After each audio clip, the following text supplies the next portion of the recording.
Nepal under 19 versus Delhi under 19। जी हाँ, ये इस वक्त जो ओडीआई माफ कीजिएगा ओडी सीरीज जो है 50 ओवर सीरीज जो है वो चल रही थी। इसमें 2-0 से ऑलरेडी नेपाल ने सीरीज को जीत लिया था, लेकिन डेफिनेटली एक प्रिपरेशन सीरीज है तो हर मैच कहीं ना कहीं अपने आप में इंपॉर्टेंट है। एशिया क्वालिफायर्स क्रिकेट की प्रिपरेशन चल रही है और आज भी मैच को जीतकर यहाँ पर कंफर्टेबली इस मैच को जीतकर 3-0 से अगर आप कहें नेपाल अंडर 19 ने दिल्ली अंडर 19 को यहाँ पर क्लीन स्वीप और व्हाइट वॉश कर दिया। देखिए डेफिनेटली आप में से कई लोग सोच सकते हैं कि दिल्ली के अंडर 19 जो है उतनी स्ट्रॉन्ग टीम नहीं है, मेन टीम नहीं है, डेवलपमेंट वगैरह स्क्वाड है। देखिए डेफिनेटली वो जरूर है कि डेवलपमेंट स्क्वाड है, वही दिल्ली अंडर 19 की जो मेन टीम वगैरह नहीं है, लेकिन फिर आपको उस तरह की परफॉर्मेंस भी उनके खिलाफ दिखानी पड़ेगी कि हाँ भाई आप छोटी टीम आए थे तो हमने आपको छोटी टीम के स्टाइल से ही यहाँ से बाहर भेजा है। ये भी इंपॉर्टेंट। अब मान के चलिए इसी स्क्वाड के खिलाफ अगर नेपाल कोई मैच हार जाता या सीरीज हार जाता फिर आप कैसे कहते हैं कि ये स्ट्रीट टीम है या क्या है या डेवलपमेंट स्क्वाड की टीम है। तो ये बहुत इंपॉर्टेंट हो जाता है कि अगर किसी ने फुल स्ट्रेंथ टीम नहीं भेजी है तो उन्हें फिर उसी टेस्ट में जवाब दीजिए, क्लिनिकल हराइए।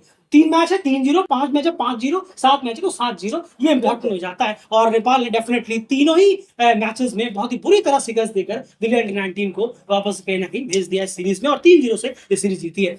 कोई प्रिपरेशन कोई बड़ा क्वालिफायर आ रहा है उससे पहले आपको मैचेस मिले वो इंपॉर्टेंट है और आप जीत रहे हैं वो भी अपने कॉन्फिडेंस के लिए बेटर है। डेफिनेटली चैलेंजेस अलग अलग होते हैं, उसमें कोई जराय नहीं है। आज के मैच की रिपोर्ट और बैटिंग कार्ड वगैरह क्या कहता है? नेपाल अंडर 19 ने पहले बल्लेबाजी की आज।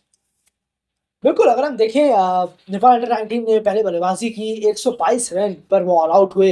39.4 40 ओवर के अंडर अंडर वो ऑल आउट हुए हैं। और वहीं पर अगर हम उनकी बैटिंग कार्ड पर नज़र डालें तो जी हाँ, कुछ इस तरीके से हमें नज़र आएँगे। जो ओपनर्स रहे साहिल पटेल, सोहेल कुंवर, उन्होंने 17 और 15 रन के रेस्पेक्टिव स्कोर्स किए। ओपनर्स एंड इतने चले नहीं है, ओपनर्स को थोड़ा सा मेरे ख्याल से रन करना होगा अफगानिस्तान सीरीज में। नहीं, बिल्कुल सही कहा आपने। ओपनर्स फ्लॉप गए इस सीरीज में। करेक्टिव बल्लेबाज देखेंगे आप तो इतना कुछ इम्प्रेसिव हमें दिखे नहीं। अगर हम देखें एक जो हमारे मेरे ख्याल से शायद नरेश साउथ थे शायद। जी हाँ, नमन भट्ट, अगर भट्टा सॉरी नरेन भट्ट।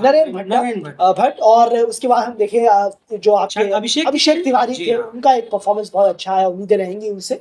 पर इस मैच में कहें तो जरूर कुछ चेंजेस किए गए तो उसके हिसाब से जरूर ट्राई कर सकते थे आपकी 50 ओवर की। जैसे सिब्रिन है ये रन्स नहीं कर पाए, फ्लॉप गए इस पूरे टूर्नामेंट सीरीज में। रोशन बी के बहुत फ्लॉप गए इस टूर्नामेंट में। इन सबको रन्स करना पड़ेगा। आप पूरी तरह से एक दो प्लेयर्स पे बड़े इवेंट्स पर भरोसा ज्यादा डिपेंड नहीं कर सकते। बिल्कुल, और इंटेंट जरूर होना चाहिए कि हम 50 ओवर के लिए जा रहे हैं तो कुछ अगर 50 ओवर के नजदीक पहुंचते तो और बेहतर होता, लेकिन स्कोर का बल्लेबाजों का परफॉर्मेंस एक बार फिर से खराब। बिल्कुल सही कहा आपने। बल्लेबाजों ने थोड़ा डेफिनेटली डिसअपॉइंट किया एक आध बल्लेबाजों को छोड़कर, बाकी किनका क्या कंट्रीब्यूशन है यहाँ पर ऑलरेडी स्क्रीन पर देख ही पा रहे हैं। चलिए अब इसके बाद आगे बढ़ते हैं। दिल्ली के जो बॉलर्स रहे उनके जो टॉप विकेट टेकर्स रहे यहाँ पर अगर आप देखें कृत कौशिक, जी हाँ, इन्होंने 5 विकेट निकाले, रौनक वगैरह ने 3 विकेट और बाकी एक एक विकेट शुभम और अमन को यहाँ पर शेयर किए इन दोनों ने। अब दिल्ली की अगर बात करें चेस करने की तो बहुत बुरा हाल रहा। देखिए इस पूरे जो सीरीज हुई है 3 मैचों की, इसमें ये दिखाया करना था कि कौन ज्यादा खराब बल्लेबाजी कर रहा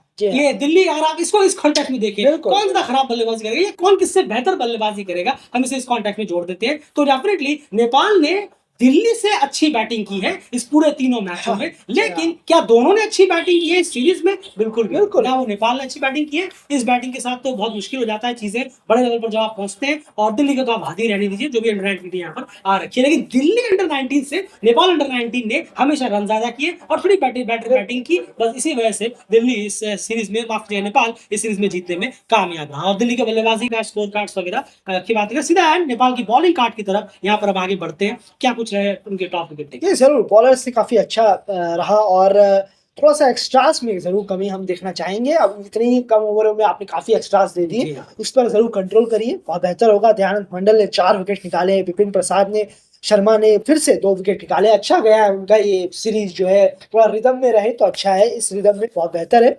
नितेश पटेल ने 1 विकेट निकाला और युवराज खत्री ने कोई विकेट नहीं निकाला, पर बॉलिंग बहुत शानदार कराई उन्होंने, प्रेशराइज बॉलिंग कराई और बेहतर रहा। बस ये है कि लाइन और लेंथ को थोड़ा और बेटर करना होगा, थोड़ा सा जो एक्स्ट्रास है उनमें खासी कमी नजर आनी चाहिए। बिल्कुल, देखिए क्लियर कट है। अब यहाँ पर रियल चैलेंज शुरू होगा। जो अगला सीरीज है अफगानिस्तान के खिलाफ, ये सारी चीजें काफी कुछ और क्लियर कर देगा कि वहां पर किस तरह से आप खेल रहे हैं। बल्लेबाजों के लिए बहुत इंपॉर्टेंट टेस्ट है। जो दिल्ली के खिलाफ स्ट्रगल कर रहे थे, यहाँ पर आपके लिए मुश्किलें बढ़ेंगी। आपको बेहतर क्रिकेट दिखाना पड़ेगा क्योंकि यहाँ पर अब वो टीम है जो आपके आड़े आएगी आपको अंडर 19 वर्ल्ड कप में पहुंचने के रोकने के लिए। 5 टीमों में 7 टीमों में से एक टीम ये भी होगी और एक बहुत इंपॉर्टेंट टीम टीम होगी। अगर हम देखें फेवरेट्स में अगर हम बात करें तो अब यहाँ पर रियल चैलेंज होगा अफगानिस्तान के खिलाफ, लेकिन बल्लेबाजों को स्टेप अप करना होगा। बॉलर्स ने बहुत अच्छा जी हाँ। काम किया है, बहुत फुल बिल्कुल, नंबर जाएंगे यहाँ पर, बिल्कुल सही। लेकिन बल्लेबाजों ने डिसअपॉइंट किया है एक आध को छोड़कर जो हमने फिलहाल इस वीडियो में था। लेकिन ओवरऑल इस सीरीज की कंक्लूजन जो है वो 3-0 के व्हाइट वॉश से हुई है। वेल डन, ऐसी परफॉर्मेंस करते रही है, लेकिन अब असली चैलेंज और रियल चैलेंज देखने को मिलेगा हमें अफगानिस्तान सीरीज के खिलाफ। फिलहाल इस वीडियो में